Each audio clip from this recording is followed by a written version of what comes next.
my relationship with food has always been a bit up and down depending on really what I'm going through at that time. Because I realized when I'm feeling low, I don't eat at all. I could go like 3 or 4 days without eating and I won't even notice. Yes, I won't notice at all. All I need is just food and a bed. And looking back at it, I realized that I've gone through these eating disorder phases a lot. My first was when I started boarding school. I was literally coming from being out of the country, being coddled by my parents, you know, a small, tiny school, an international school, into this boarding school where you're being told to wear uniform, the cliques, the gangs, and I wasn't used to that at all. And I got really homesick because my parents weren't like a phone call away or a drive away. I could just be like, Mom, come see me. I got really, really homesick and I stopped eating completely. Like my superintendent, she always had to force me to drink a cup of milk to get through the day. And yeah, for breakfast and for supper, I'll just have to drink a cup of milk. And she'll tell me, I'm not leaving the table until you finish that cup of milk. But getting that milk down, guys, it was a struggle. And then I got over it. Then I went through the same thing or something similar in upper six as well. High school was just the worst for me.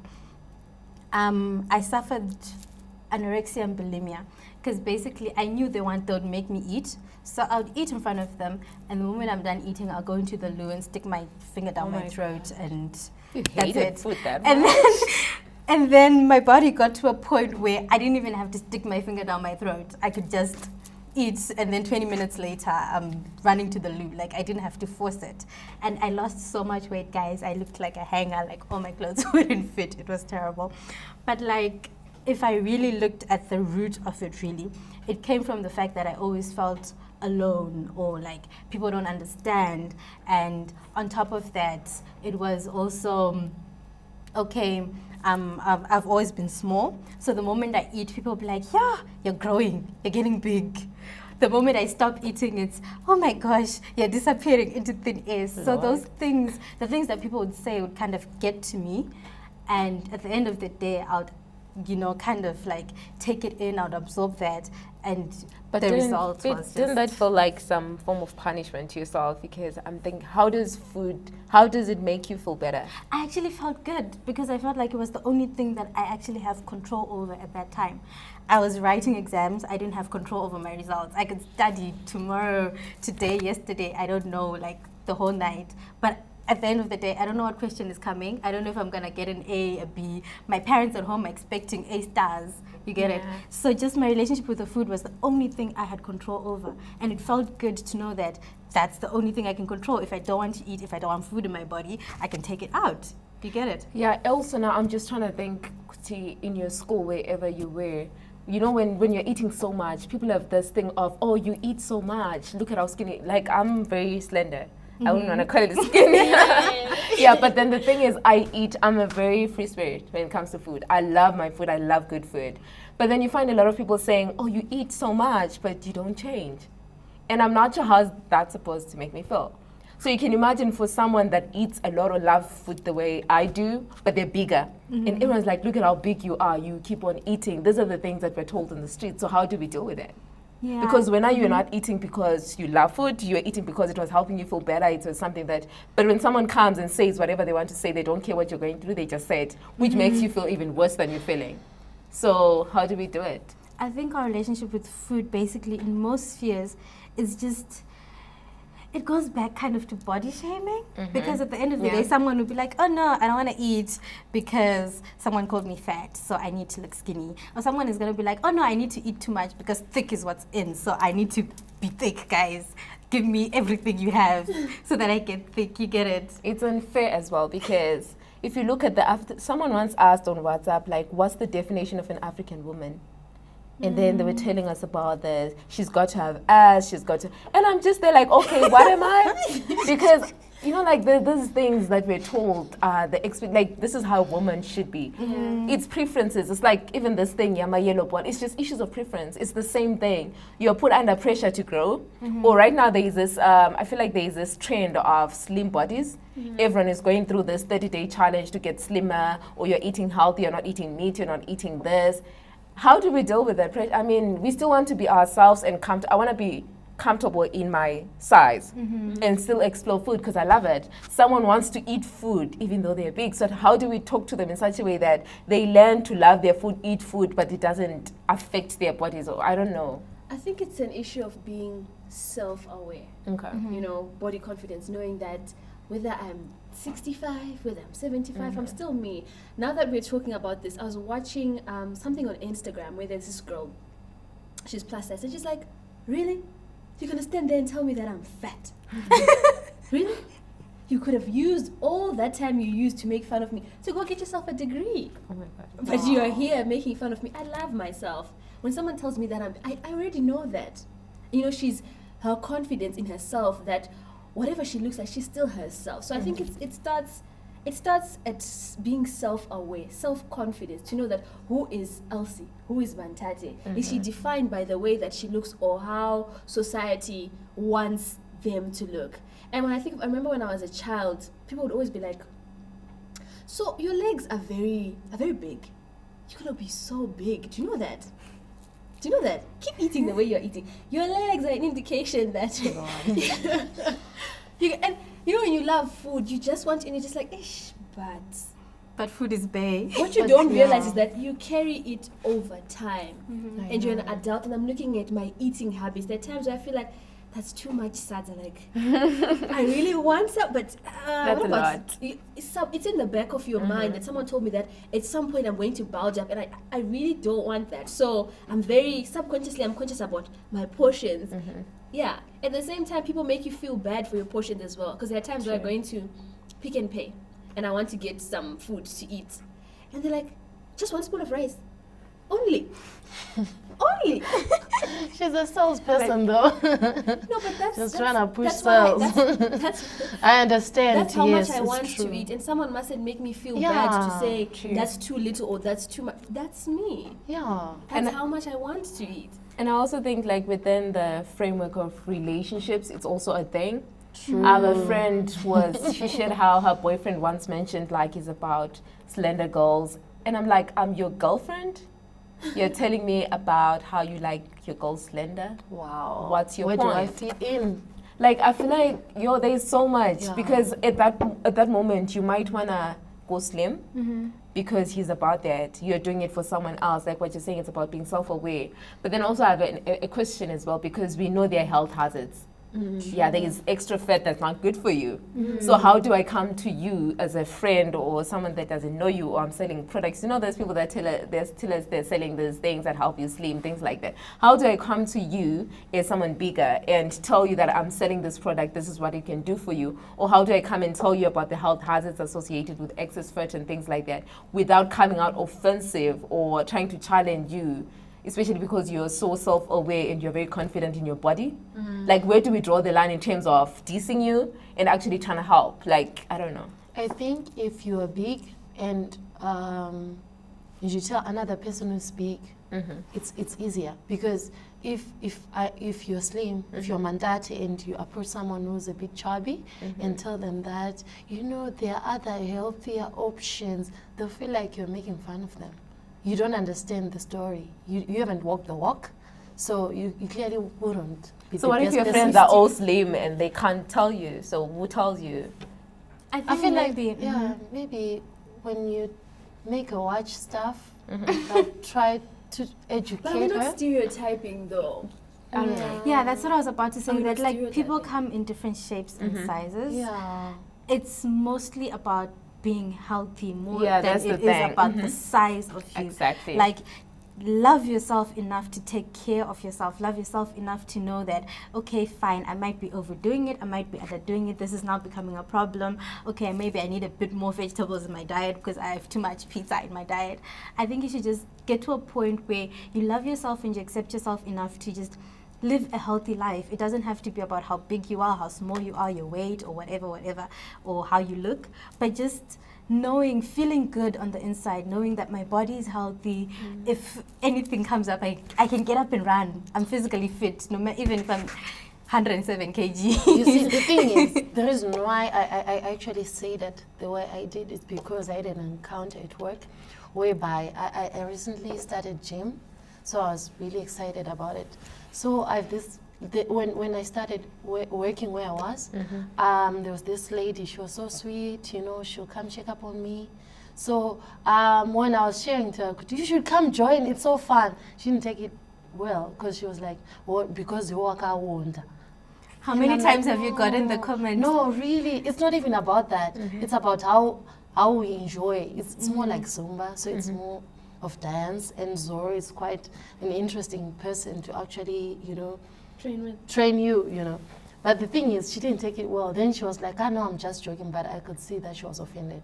How So many- sometimes if you are mandate and if you tell someone, you should come join, they'll take it the wrong way. That's They'll definitely true. take it the wrong way. But then also even for me, like the skinny one, I'll keep referencing me because I'm an example. But I remember like this one time I took a picture in the gym, right? And it was like, what are you gymming? Wow. Exactly. Thank People you. have this idea that when you're going to the gym, you've got to be someone big, so you're trying to lose weight. Why? You should just keep fit for you, for the heart isn't. But the thing is, people always assume that you have to lose something when you're going to the gym. Or you're trying to gain something for a guy, you're trying to get the guns for the girls, you know. Right. And it's just you trying to be fit and healthy. Because sometimes, you know, if you don't exercise, there are a lot of things that can go wrong. you Yeah, know. sure. I don't think people really know. So it's lack of information. There's a lack of information. You know how, I'll just give a reference. You could see like the food that you eat at home. Do you ever stop to look at your plate and be like, is Balanced. this a balance? And I know it's difficult in the economy that we are Yeah, in. sure. Because you always see videos on YouTube. I feel like I meal prep at the beginning of the week. I have my smoked chicken. I've got my my brown rice because it's healthy. And I also want to do that. But when I walk into Pick n Pay, And the prices are like, oh, okay, this is what we can do. the prices. Do they even have like affordable brown rice in there? Do they even have affordable couscous? That type of thing. You're just like, you know what? I think on that point, you don't have to limit yourself to the brown rice, to the things that you're seeing on YouTube. Like I said, just eating healthy for yourself. Do you know why? Because there's also a point in time where I got obsessed with diets.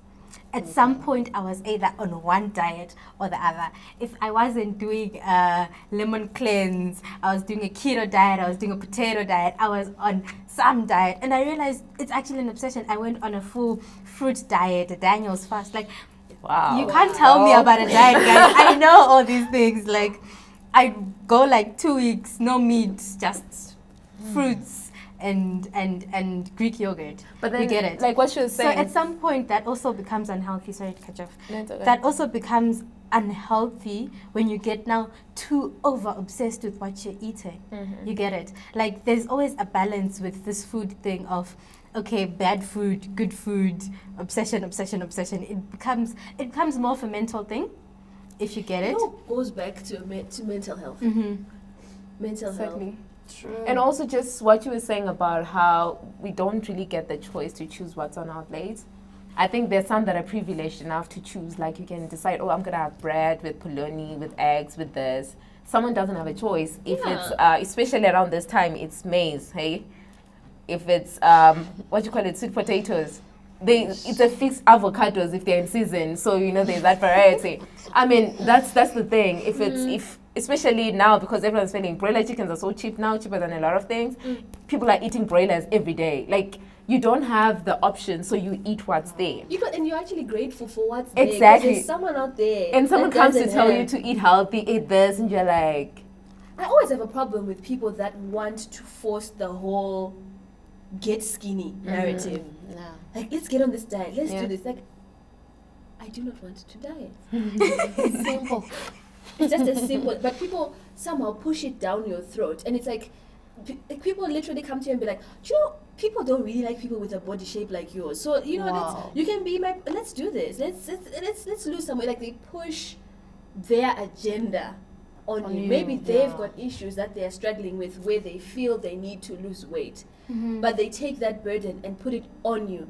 And if you're someone that's not self-aware, you easily take that burden and you're now walking with, and you're like, oh, I also need to lose weight, or I need to change the way I eat. So I really have a problem with that. A live example of that, my immediate supervisor at work, she always has comments about her tummy Yeah. because, you know, she's built like a woman. So people always comment about her tummy, but she owns it. She's got so much confidence to the extent that if anyone goes to her, steps up to her and says, oh, your tummy this way, she'll go, yeah, it's mine, I'm gonna flaunt it. If you have a problem with it, take it up with Jesus. Like, literally. And I find that so inspiring. Like, so many, like, people should be like that. More people should be like that. And she has this thing of, yes, I'm gonna be healthy, etc, etc, but don't body shame me because of your own preferences. I like the way I am. Yeah, but then also my question maybe is, like, I always come back to say we're privileged enough because we get to choose, we have the confidence, you know, with the self-awareness and all those things, but there are people that don't. And, you know, there's someone, like, if it's me, my tribe of skinny people, like, there's certain things that we look at. I'm sure there's people that look at thicker girls and they're like, I love that, I want that, but, you know, you're not getting there. Or there's someone that's thicker, but they would love to be my size or smaller than what they are. And my biggest question is always, how do they communicate that they want that, but knowing that they can't change? Like, I don't know if this is me not knowledgeable, but can all these eating diets or whatever it is that people do to change their bodies, does it work for everyone? No. Because there's some people that try, it doesn't work on them. And how do they feel? Like, imagine that you're saying that we need to be self-aware, confident. What if I'm not okay? Guys, I have have a you ever cousin watched of the movie mine. Fat Girls? No. You haven't watched the movie Fat Girls? Somebody- Like fat with a PH. Okay. Basically, in the movie, the girl's a fashion designer, and then she wants to design for like small-sized people, but like she can't because she can't wear her own clothes because she's big. And then etc. She goes through a journey of self-discovery, etc. etc. And then at the end of the day, she ends up designing clothes for plus-size people, and she opens her own line and what. Wow. So I think to answer that question, at some point you just need to accept it. You want to, you can aspire to, you can say, yes, I want to be thick. But if you naturally have a small bone, you can't. And I You just think have also, to accept it and do what works for you. Flaunt yourself, love yourself. and designers should also invest in actually providing for everybody, because Yes. I've noticed like a lot of those shops or those designers, when they're showing, I mean, bikinis or whatever, they're using like slimmer girls, or they don't go as far as some of those thicker But girls. there are mannequins that are big. Do you know that shop in Gobulawayo? And also in Harare when Yeah, there- there are other I bigger was so happy when I mannequins, noticed yeah. that there are now shops where it's Specific. not your usual mannequin that's just slim. Like it That's a actually bigger it's, one. it's a better representation of the women in society. Yeah. very I think we're slim, actually yeah. making progress. Yeah, even those modeling contests where they use actually the plus size and I think it helps them to express themselves. And also this issue we were talking about earlier about crop tops, how someone would just tell you, yo, this girl was wearing a crop top, and I'm like, it's for slim girls. And I'm like, we need to find ways of making sure that I can express my fashion interest or my fashion enthusiasm and still remain proud in my thick skin. Do you know, guys, imagine. I have a cousin of mine. She's extremely thick and beautiful. I always tell her I want to be like her because, you know, she's built well, you know, proper, you know, the hips and stuff. And then she went on this journey where she wanted to slim.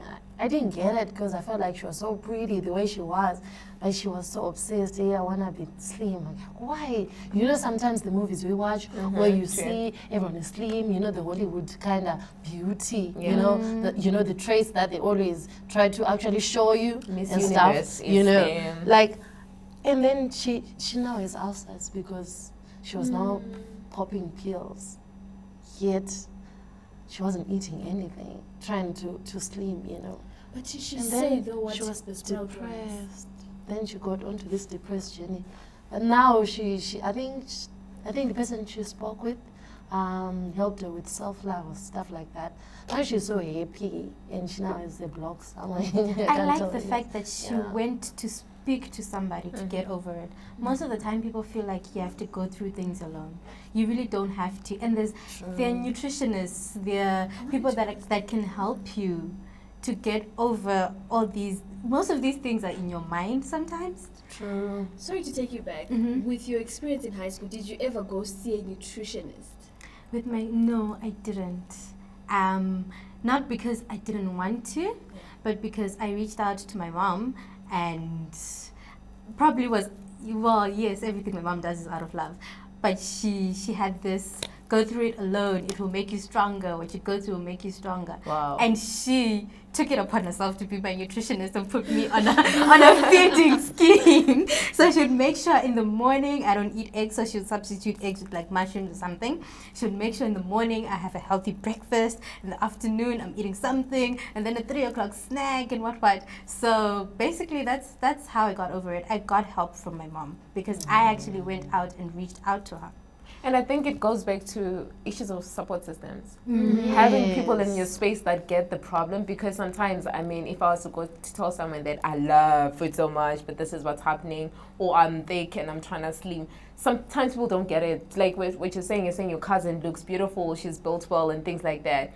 You probably think she's ungrateful. I mean, girl, you've got it all, but you know. You can't see it. Exactly. So if you don't have people around you that see the problem you're experiencing as a problem, it's very difficult to get help.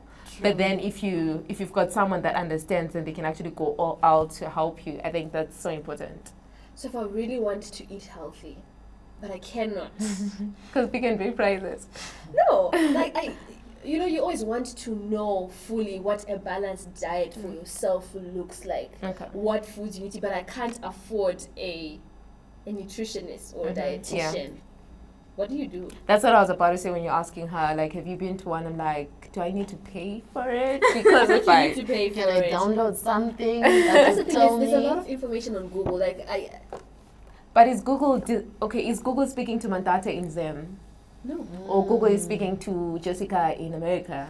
I think maybe True. talk to people who've gone through it. Mm-hmm. Because what works for me might not necessarily work for you. The diet that works for me might not necessarily work for you. Know yourself and talk to people who've gone through it. And it's all about being healthy, guys. Pick and pay prices, yes, they're tough, but they don't matter. They Like, do. They do. Like, Sweetheart, my you wallet can, says... you can cook that broiler in a healthy way. Don't deep fry it. You know, you can put it in the oven with herbs that you can pick out of a garden even. You get it? Even a small pot. You can make a small pot. And you can be innovative in order to just push your personal healthy cycle, like your personal health life. You don't need to then go all out and YouTube and do what works for you. If you feel good in your body, if you feel my body's functioning the way I'm supposed to, I'm not sick, my relationship with food is good, I'm healthy, then I don't think there's an issue. Yeah, I like how you're saying that you can use a small pot to, grow your herbs and things like that. We need to now come up with like solutions, like very practical. I'm very practical when it comes to chat. Like, what practical strategies can I use? Like at my house, like I was saying that some people stay in flats where you don't have a garden, like how can I use the space that I have to still find ways of being healthy? So I think that's something that can help as well, because when we think healthy, like balanced diet and things, we think of these other things that are so I think seven expensive. colors. I mean, Where's my beetroot? You don't need Where's that the fancy butter? looking lettuce. Just get normal lettuce. It's still the same. So I guess it's a matter of access to information. Yeah. Once you know what a balanced diet looks like and what healthy eating is like, then you can then suit it to your life, your environment. Mm-hmm. You want to say something? No.